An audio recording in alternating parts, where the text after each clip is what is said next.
Let's imagine a situation. A stranger shows you and your friends a film. A very strange film. A film that shouldn't exist. In the film, the Berlin airlift fails and Russia takes over Germany. After the film is finished, you tell your friends that you believe in it, but your friends say it's a lie. No, you tell your friends the film is a lie, but your friends believe in it. How can both things be true at the same time? On the one hand, it's true. On the one hand, it's a lie. Welcome to the world of Man in the High Castle, where the truth is a lie and the lies are true. In this installment, we shall ask the question, what happens to the truth when the institutions meant to serve it fail?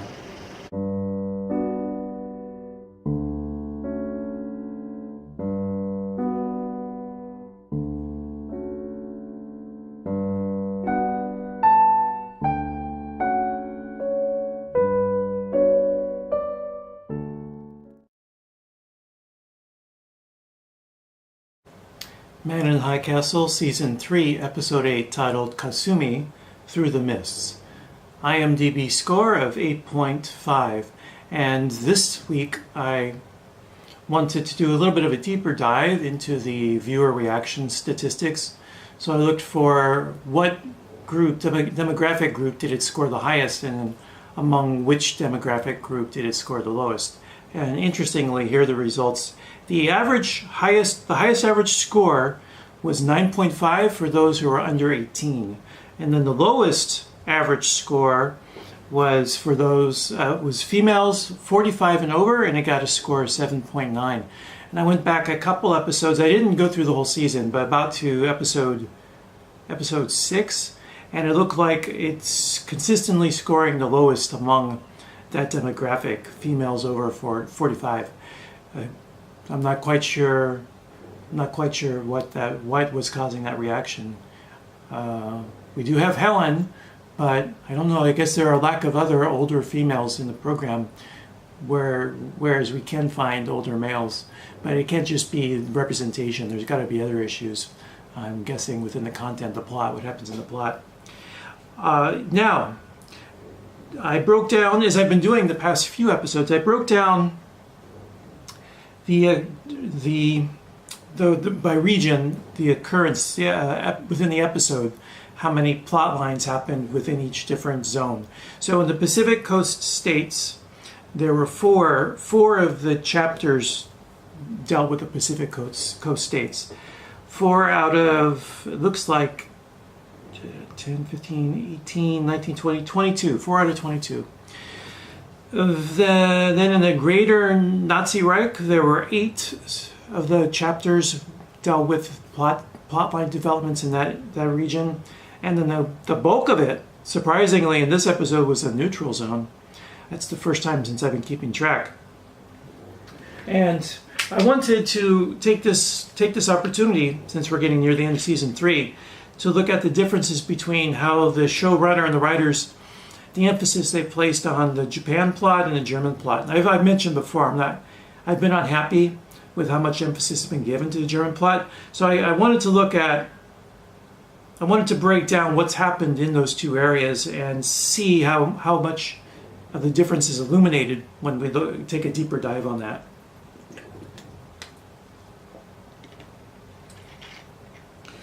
Germans drive the narrative.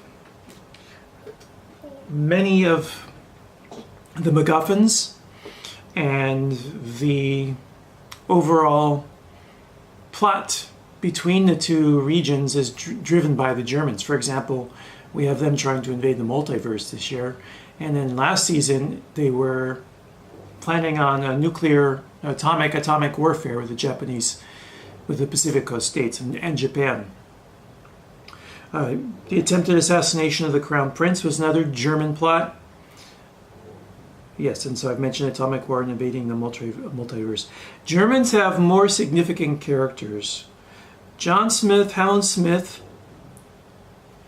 whole first half of the season, George Lincoln Rockwell, Himmler, Nicole Dormer, Nicole Dormer's girlfriend, If you look at analogs, we have an analog. We can find an analog for John Smith if you want to say, I guess the closest would be Tagomi, the trade minister. And then if you want to find an analog for Hoover, then you're going to look at Keto, because they have roughly the same positions.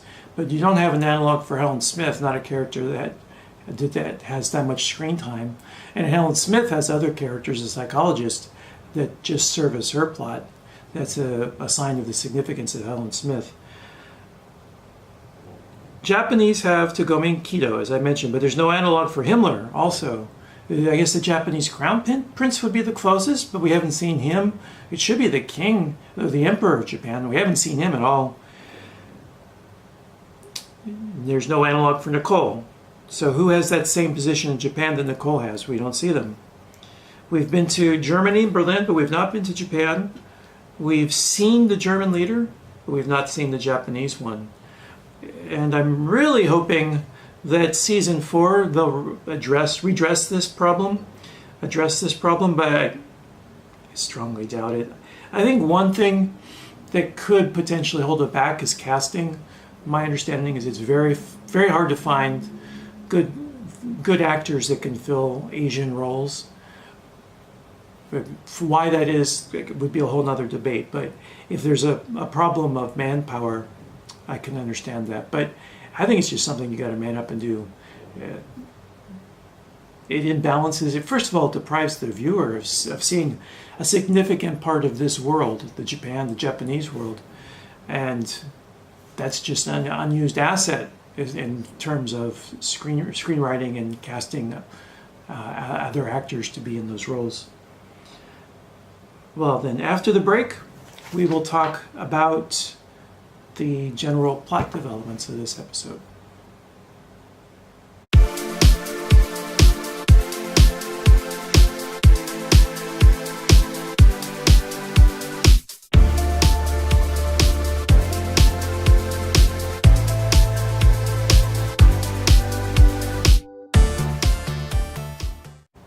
Now I'm going to go over the plot. As always, the plot description comes from Amazon's website. And this time I'm going to try something a little bit different. Instead of just giving you the plot description and then stopping there, I will talk a little bit about my reactions to the plot of the episode. Juliana realizes time might be running out, but recruiting supporters continues to prove challenging. Tagomi finds himself in a dangerous life or death struggle. In therapy, Helen Smith crosses a line. Keto pursues his target in the neutral zone. And my reaction. So for Juliana, I thought it was a little convenient that only one person believed in her in the film that was outside of her social circle. Ed believes in it, and Frank do, but she's their friend, so they might give her more credulity. But for the pure strangers, none of them do except for one. And it's just so easy to just write that, though. The one person does, everyone else doesn't. I would expect there would be a handful of people, because if the scientist believes, there's probably also another person in the group that shares his sentiment that will also believe. And I think you could always take the line that there will always be a small number of people that will be credulous, that's the word I want, if you give them some hard evidence. A film is hard evidence. Whether you believe that film has been manufactured, or is a genuine thing would be a secondary issue. But it's not just Juliana saying, look, this is an alternate world and these worlds exist. She's giving at least something for people to use as rationale for her argument. So only having one person was a bit much for me. All right, I was going to do that. We'll do that as in case you missed it. But there's from Juliana. Hopefully I remember there's an in case you missed it involved with Juliana and Sabra. About Tagomi, this Lebensborn assassin who was first introduced to us demonstrating superior marksmanship skills. If shooting a person down in cold blood in their back is superior marksmanship skills, Yet he tries to kill Togomi with a knife.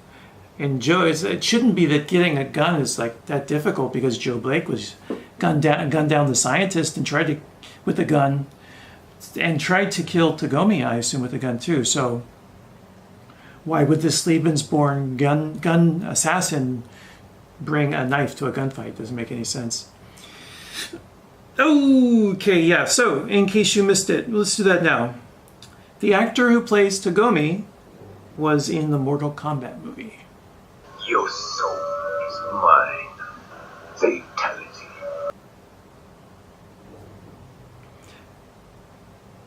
Helen Smith. I talked about transference last episode, if her feelings were genuine about the psychologist or if it was just transference. But the psychologist mentions it and doesn't go into any more detail with that. So I'm not sure if they were just paying lip service to that concept, or if it's something that will play into the plot further on. And I wanted to mention, I'm going to mention that later, about the failure of psychotherapy.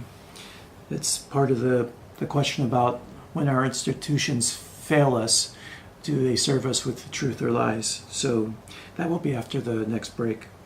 And finally, Robert Chilton's attempts to reach Cowboy, I remember his name, Cowboy Joe? Cowboy John? It's not Bobby, that's Robert. Is it Joe or John? I feel like it's Jimmy. It might be Jimmy. A J word. It's a little, I think the upside is this will be a turning point perhaps for Robert's character, because you see him questioning his existence, just hanging on the coattails of the Japanese, being very subservient to them. But to get us to that point, the showrunner, the heavy hand of the showrunner, was apparent to me from almost every episode this season, pushing him into the place where they wanted him to go to get that plot development that the character needs. So that's kind of a good thing, bad thing. Good thing will be the final result, but the bad thing will be how we got there. All right, now let's talk about what I thought was maybe the best character scene in the episode, and then after that we will deal with themes and thoughts. Listed as scene number 9 in the episode. This is the scene that has the farewell for Frank and Juliana. And here we can see at the beginning that the room, the decor, is very brown, and there's been, I think, some thought into kind of creating a monotone look to the environment, and I think that it really works well. Juliana is in a different color. She's in a kind of an olive green. And we see the actors playing a little bit far away, and then Juliana comes in close. And first, the actors are playing this the text, right? Because they're about to say goodbye, and so everything you want to talk about is everything but saying goodbye, because it's going to be two people to say goodbye. And we get a cut about right here where it looks like the set was redressed and the cameras were moved, and it's about here that the main emotion of the scene gets played out. And the writing here is really strong. The idea that Frank, he expresses his remorse for Juliana leaving by saying that he's going to pretend she never left, I think is a really strong way to let the actors play out the scene. And you can see here Alexa Develos she's fully in the scene. You can see the tears in her eyes. She's really carrying it now. And I know a lot of people get on the acting that the actor does that plays Frank for being a little bit wooden, but I think here he's trying to play it that he's trying to hold back his emotion to be strong for Juliana. And we see when she closes the door, right there, he shows us a little something. And I think it works because of the masculine stereotype of the era that he was in. You're not supposed to show your feeling, but we do get that little glimpse at the very end of the scene, and I think that was just well shot scene. We had from both the director of photography and from the set dressing and from the actors and the writing. Really well done scene that delivered on the emotion and moved the story forward. Finally, I want to talk about the failure of institutions in the show. And rather than drawing a broad outline of the institutions that fail throughout the season, I thought it would be interesting to look at just this episode, episode 8, and see if we can find examples of weak institutions or institutional failure. And there is a little bit of a difference between them, because you could draw comparisons to institutions in our current political environment where they're also weak. But the examples where they fail would only be applicable to the America of the Greater Nazi Reich and the Pacific Coast states.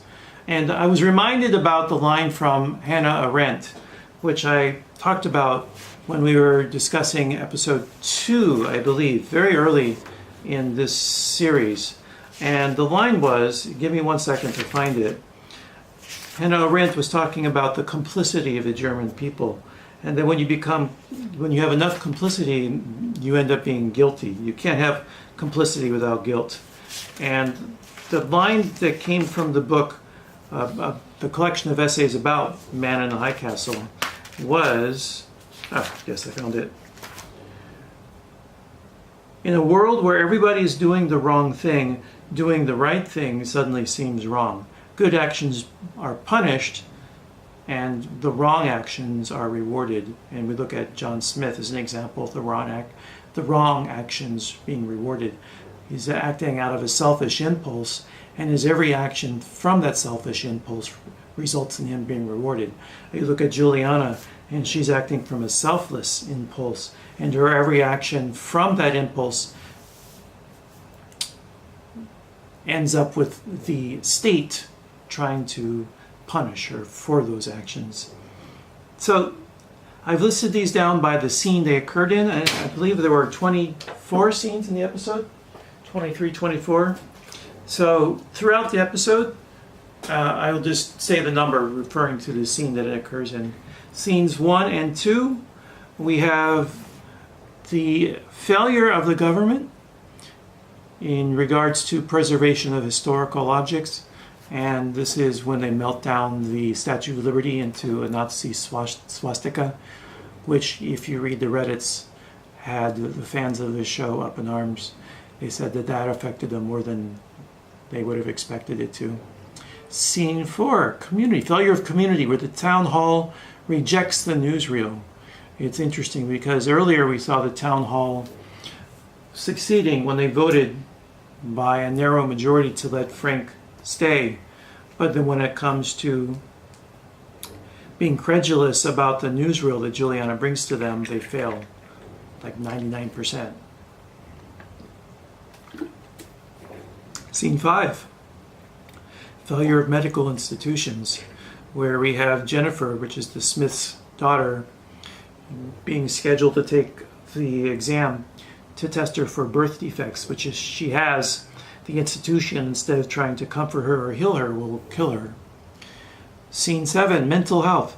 Psychologist betrays the trust of his patient Helen, and we saw throughout the season that rather than guide the patient towards freedom and self-awareness, the end result of the psychologist is to guide the patient towards indoctrination in the state. And it talks about the Nazi ideology believes that the woman should be very open and emotional. So rather than taking the subject to a place where they will be free of pathology, really by furthering indoctrination, they're creating more pathology within the patient. Failure of communication, scene 10. Telephone arbitrarily hangs up before Robert can pass a message to Cowboy Jack. It's Jack, I knew it was a J. And that arbitrariness was either Frank ran out of change, or the connection just got bad, or the connection was tapped. In any event, that infrastructure, the infrastructure that upholds the institution of communication failed. Scene 14, national failure, national security. Himmler ignores advice about Japan. Scene 20, freedom of assembly and due process, failure of those. The police arrest the women at the lesbian bar, which is in violation of due process, something our country did up to and maybe even after Stonewall. So that's not unusual, although today it's a different story, we hope. And then also failure of due process, allowing Nicole to go because of her connections to the Nazi Reich, which should not happen if the police were doing their job. It shouldn't matter what connections you have. And then finally, failure of border security. We had corrupt border guards and citizens like Juliana being sought for seeking civil rights within their country, agitating for civil rights.